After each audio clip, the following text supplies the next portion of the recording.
दोस्तों नमस्कार, स्वागत है आपका फील्ड स्टडी मंत्रा टिप चैनल पे।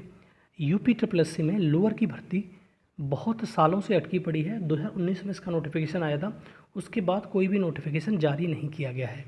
अब देखो, लोअर जो पीसीएस में जो विभाग हैं, कुछ विभागों ने अपना अध्याचन भेज दिया है और कुछ विभागों की आपत्ति पड़ गई है कि आपने जो अध्याचन भेजा है वो त्रुटिपूर्ण है। तो आयोग ने उस अध्याचन को उसी संबंधित विभाग को वापस कर दिया है। और कुछ ऐसे भी विभाग हैं जहां पर नोटिफिकेशन और अध्याचन भेजे ही नहीं गए हैं आयोग को।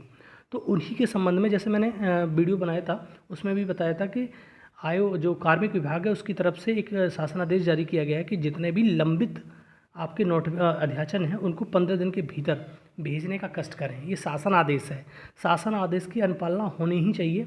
इसमें आपको कंपल्सन है, ये ऐसा नहीं है कि आप सोचोगे कि ये और वो नहीं, बीच का रास्ता कुछ नहीं होता है। शासन आदेश का मतलब शासन आदेश होता है, ठीक है। तो ये लोअर पीसीएस का जो नोटिफिकेशन है वो नवंबर में आ सकता है।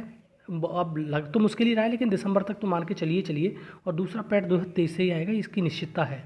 लेकिन जितने भी अब इसको शासन आदेश जारी किया गया है, तो जितने भी लंबित अभी अध्याचन रह गए हैं या फिर त्रुटिपूर्ण हैं, उनको जल्दी से जल्दी 15 दिन के भीतर भेजा जाएगा, ठीक है। अगर ऐसा होगा तो तुम्हारा जो नोटिफिकेशन है यूपी ट्रिपल एससी के द्वारा लोअर का, वो शायद नवंबर लास्ट में या दिसंबर तक तो जारी कर ही दिया जाएगा। जैसा कि मैंने एक अन्य वीडियो में बताया था, जो प्रेषक हैं एम देवराज, कार्मिक विभाग से हैं ये, और प्रमुख सचिव उत्तर प्रदेश शासन, इनके द्वारा ये एक जो शासन आदेश है वो जारी किया गया है। और सारे के सारे UP PSC, UP triple SC के जितने भी जो सचिव हैं या तुम्हारे प्रमुख सचिव हैं, उप सचिव हैं, सबको जारी किया गया। समस्त विभागाध्यक्ष, कार्याध्यक्ष, सबको जारी किया गया ये लेटर। और जो मैंने बताया कि जो ई अध्याचन पोर्टल पर विभिन्न विभागों द्वारा अंकित की जा रही सूचना लंबे अध्याचनों के मामले में इस शासनादेश को जारी किया गया है।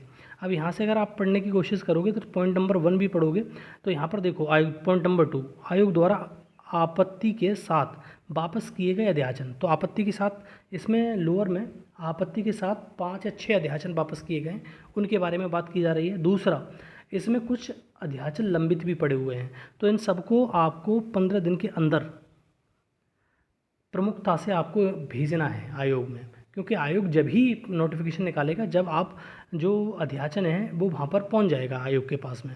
जब आयोग के पास में अध्याचन ही रहेगा तो निकालेगा किस पर, ठीक है। तो ये जो है वो आपको समझ सकते हो कि ये तुम्हारा यूपी ट्रिपल एससी है, उसमें अगर ये आ गया तो ये बड़ा आपको नोटिफिकेशन देखने को मिलेगा।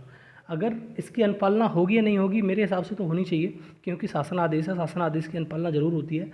लेकिन कुछ कह नहीं सकते, क्योंकि यूपी ट्रिपल एससी अपने दुनिया भर के काम गिना सकता है। उनके पास अध्यक्ष भी नहीं है यूपी ट्रिपल एससी में, आप समझ सकते हो कि अध्यक्ष भी नहीं है, पूरा का पूरा जो चला रहे हैं वो सचिव ही चला रहे हैं इस समय। तो दोस्तों, हम तो ये सोचते हैं कि इसकी अनुपालना होगी। और आपका जो नोटिफिकेशन है, बहुत सारे दोस्त परेशान हैं कि इसमें अभी जो परीक्षाएँ उनका दौर भी नहीं है, तो ये क्या पैट 2023 से आएगा? बिल्कुल पैट 2023 से ही आएगा इसका नोटिफिकेशन। इस बात की तो पुष्टि है कि पैट 2023 से आएगा, लेकिन कब आएगा इसकी गारंटी नहीं दे सकते, क्योंकि जब तक सारी चीज़ें सुचारू रूप से नहीं चलेंगी तब तक कहा नहीं जा सकता। दिसंबर में आ जाए, नवंबर लास्ट में आ जाए, बस इतना आप सोच के चल सकते हो, लेकिन ज़्यादा सोचोगे तो दिक्कत हो जाएगी। और दूसरा एक चीज़ और समझ लो, पैट 2024 का इस बार का जो नोटिफिकेशन है या परीक्षा है वो 2025 में होगी। 24 में अब कोई ना इसका नोटिफिकेशन आएगा ना कुछ आएगा, मुश्किल लग रहा है, क्योंकि हो नहीं पाएगा। दूसरा, परीक्षाएं अटकी पड़ी हैं, परीक्षाओं के बारे में कोई सूचना नहीं है। तो आज इसी क्रम में बहुत सारे छात्र यूपी ट्रिपल एससी जा रहे हैं 24 तारीख है आज। और कि जो तुम्हारा टाइपिंग होनी है 1262 जूनियर असिस्टेंट की, उसके चक्कर में जा रहे हैं। जूनियर असिस्टेंट 5512, जेई का जो सिविल का एग्ज़ाम है उसके बारे में, और तुम्हारा बीपीओ के एग्ज़ाम के बारे में, बहुत सारे एग्ज़ाम जो बिल्कुल पेंडिंग पड़े हैं, उनका कोई मतलब ही नहीं है। उसके लिए छात्र छात्राएं आज यूपी ट्रिपल एससी जा रहे हैं। जो भी सूचना मिलेगी आपको मैं अवगत करा दूंगा कि क्या सूचना वहाँ से प्राप्त हुई है और क्या होना चाहिए आगे, ठीक है दोस्तों। क्योंकि यूपी ट्रिपल एससी एकदम अब सुस्त सा बैठ गया है। बीच बीच में नोटिस इसलिए निकाल देता है वो, क्योंकि लगे कि हाँ यूपी ट्रिपल एससी कार्य कर रहा है, अन्यथा की स्थिति में उसका कोई भी लेना देना नहीं हो जाता है, ठीक है। तो ये अध्याचन आपको 15 दिन के अंदर प्रमुखता से भेजने हैं, और ये कार्मिक विभाग के जो सचिव हैं उनके द्वारा ये शासन आदेश जारी करवाया गया है, ठीक है दोस्तों। तो ये नोटिस रही, और ये तुम्हारे मैंने आपको इन्फॉर्मेशन बताई हुई लोअर पीसीएस के बारे में। और अच्छी लगती है तो लाइक शेयर कर दिया करो। धन्यवाद।